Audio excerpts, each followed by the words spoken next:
Buen día, licenciado Mauricio. Mucho gusto. Mi nombre es Jaime Froilán de Jesús, vecinos.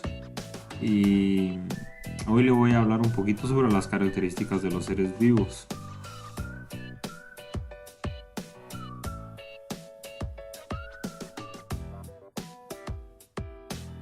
Entre ellas están el metabolismo. El metabolismo es uno. Está el metabolismo, la reproducción, la irritabilidad, la evolución, el crecimiento, o sea, el aumento del número de células en el organismo, las reacciones bioquímicas, la adaptación, la nutrición, la homeostasis y la muerte. Vamos a comenzar hablando del metabolismo. Se denomina metabolismo al conjunto de reacciones químicas controladas mediante las cuales pueden los seres vivos cambiar la naturaleza de ciertas sustancias para obtener así los elementos nutritivos y las cantidades de energía que requieren los procesos de crecimiento, desarrollo, reproducción y sostén de la vida. El metabolismo nos ayuda a procesar distintas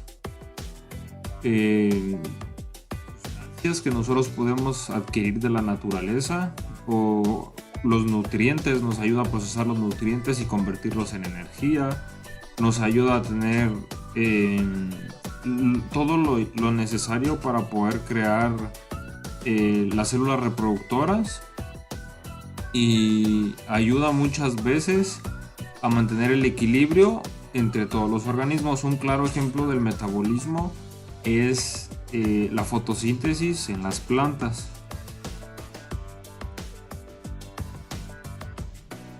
De segundo tenemos la reproducción. La reproducción de los seres vivos es un proceso biológico mediante el cual los organismos crean descendencia, lo cual es de vital importancia para perpetuar las especies, y se reconocen dos tipos de reproducción, que son la reproducción sexual y la reproducción asexual.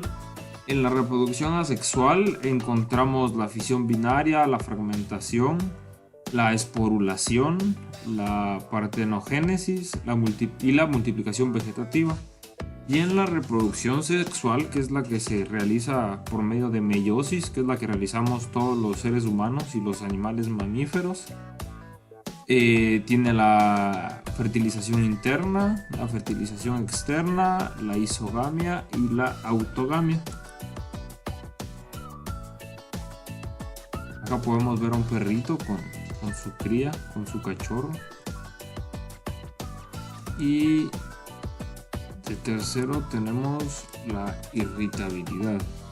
La irritabilidad de los seres vivos es la reacción de un estímulo, ya sea externo o interno, y en cuyo caso va a modificar la conducta de estos. La irritabilidad en los seres vivos se refiere específicamente a la capacidad homeostática de mantener un equilibrio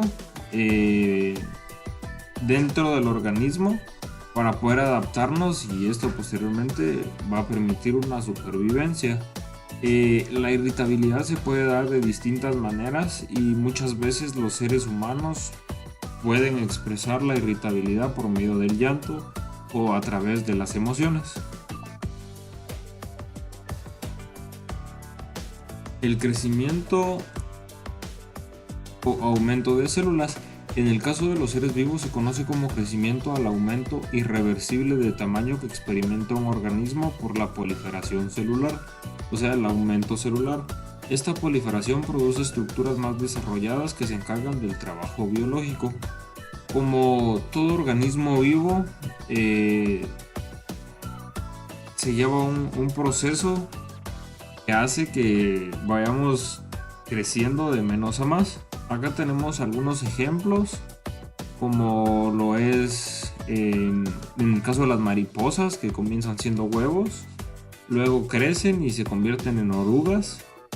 Luego de ser orugas se vuelven una crisálida, que es cuando entran al capullo, y posteriormente llegan a ser mariposas.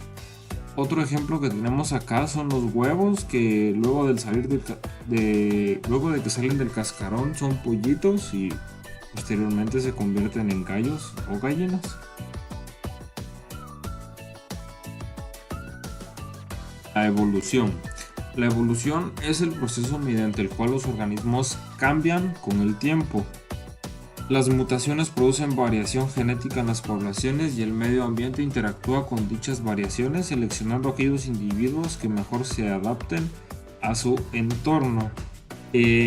Últimamente han habido muchas teorías sobre esto, de las cuales ya hablamos en clase, y Charles Darwin logró demostrar con el paso del tiempo en el libro que él escribió de la teoría de la evolución, que un claro ejemplo de que sí ha ido como fluyendo la evolución en casi todas las especies de organismos vivos fue a través de un estudio que él realizó con jirafas, ya que inicialmente las jirafas eran todas las poblaciones de jirafas promediaban una estatura menor a la que tienen en la actualidad, y con el paso del tiempo, conforme se fueron acabando los árboles con hojas en las partes más bajas, solo fueron quedando las jirafas que nacían con los cuellos más largos, y esto hizo que las jirafas con los cuellos más cortos fueran muriéndose poco a poco hasta crear una especie evolucionada de jirafas que lograra sobrevivir con árboles que tuvieran las hojas en lo más alto. Las reacciones bioquímicas es un proceso en el que dos o más sustancias se transforman creando nuevos elementos, y entre las más importantes están que mediante de ellas se producen nuevos compuestos como medicina, y los seres humanos se mantienen vivos gracias a ella, como en el caso de la digestión, la fotosíntesis y la respiración. En el medio ambiente ocurre la combustión, el fuego para diversos usos, y la combustión da origen a la creación de dióxido de carbono, que ayuda a que las plantas se alimenten para posteriormente generar oxígeno y podernos mantener a todos con vida. Otro ejemplo de una reacción bioquímica puede ser la ruptura de la glucosa, que libera energía que las células de nuestro cuerpo necesitan para poder llevar a cabo sus procesos. La adaptación. En biología nos referimos por adaptación de los seres vivos o adaptación biológica al proceso en el cual estos últimos desarrollan la capacidad de sobrevivir en un entorno diferente, variando sus estrategias e incluso sus características físicas en pro de conservar la vida. Acá podemos ver a un camaleón, y este animal es bien interesante porque en su mayoría los de su especie, hay distintas razas, pero la mayoría de las razas tienen la capacidad de adaptarse a distintos ambientes y a distintos climas para así poder sobrevivir. También en la actualidad, hace no mucho tiempo hubo un frente frío en gran parte del mundo, y en Estados Unidos hubieron algunos estados que se vieron más afectados que otros. En el estado de Dallas, en Estados Unidos, había un como centro donde tenían diferentes tipos de reptiles, y todos los hábitats en donde tenían estos reptiles se congelaron por completo. Entonces, otro ejemplo de adaptación pueden ser todos los cocodrilos, los alligators que se fueron adaptando al momento de que su estanque de agua se congeló con ellos abajo. Lo único que pudieron hacer ellos para poder sobrevivir todo ese tiempo con ese frío en exceso, con ese frío extremo que estuvieron viviendo, fue quedarse dentro del agua para conservar su temperatura corporal y solo sacar la nariz para poder seguir respirando y sobreviviendo. Nutrición. La nutrición es el proceso biológico en el que los organismos asimilan los alimentos y los líquidos necesarios para el funcionamiento, el crecimiento y el mantenimiento de sus funciones vitales. La nutrición es el proceso mediante el cual nosotros vamos a ingerir cualquier tipo de alimento o líquido que pueda beneficiar a nuestro cuerpo, para que posteriormente nuestro cuerpo, a través del metabolismo, pueda aprovechar todo lo que todo lo bueno que tiene lo que estamos ingiriendo.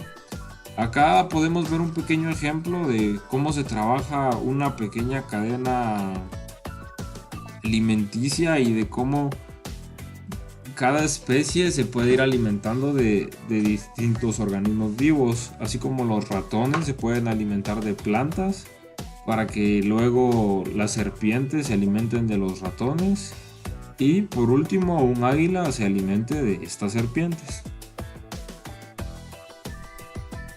La homeostasis. La homeostasis es el equilibrio que se produce en un medio interno, también conocido como homeostasia. Consiste en la tendencia que posee cualquier sistema, incluyendo los seres vivos, a adaptarse a los cambios y mantener un ambiente interno estable y constante. La homeostasis es básicamente lo que mantiene el equilibrio dentro de nuestro organismo. Si no hay homeostasis en nuestro cuerpo deja de funcionar correctamente y esto pues afecta de distintas maneras. Un ejemplo en la actualidad podría ser que al momento de que una persona se contagia de coronavirus, su cuerpo no está teniendo homeostasia, no tiene un equilibrio porque dejan de funcionar ciertas partes que son atacadas por el virus y esto hace que no se pueda mantener un ambiente interno estable y constante. Entonces muchas veces cuando no se logra regresar a ese equilibrio interno, no logramos mantener la homeostasis, después de cierto tiempo viene lo que es la muerte, que sucede cuando el proceso homeostático se extingue en un ser vivo y con ello llega el fin de la vida. Muchas gracias. Ok, Lick. Seguiré con el siguiente tema, que son los bioelementos y las biomoléculas. Antes de empezar a explicar lo que son los bioelementos, hay algo que debemos entender. Todos los seres vivos tienen una composición química que está hecha a base de bioelementos, y de estos bioelementos se generan las moléculas que posteriormente pasan a ser las biomoléculas. Las biomoléculas se pueden dividir en inorgánicas y en orgánicas. Los bioelementos son componentes orgánicos que forman parte de todos los seres vivos y estos se dividen en primarios y en secundarios. Los bioelementos primarios son los elementos indispensables para formar las biomoléculas orgánicas. Entre las biomoléculas orgánicas están los glúcidos o carbohidratos, lípidos, las proteínas y los ácidos nucleicos o aminoácidos. Estos bioelementos constituyen el 96% de la materia viva seca en todos los seres vivos. Y también tenemos a los bioelementos secundarios. Estos se encuentran en menor proporción en todos los seres vivos en forma iónica y solo tienen una proporción de un 4.5%. Los bioelementos secundarios se clasifican en indispensables y variables. Los bioelementos indispensables están presentes en todos los seres vivos, ya que estos no pueden faltar, como su nombre lo indica, son indispensables para que el organismo pueda funcionar correctamente, y son el calcio, sodio, potasio, magnesio, hierro, yodo y cloro. Y también están los bioelementos secundarios variables. Estos solo están presentes en algunos seres vivos y son el boro, el bromo, el cobre, el flúor, el silicio y el serenio.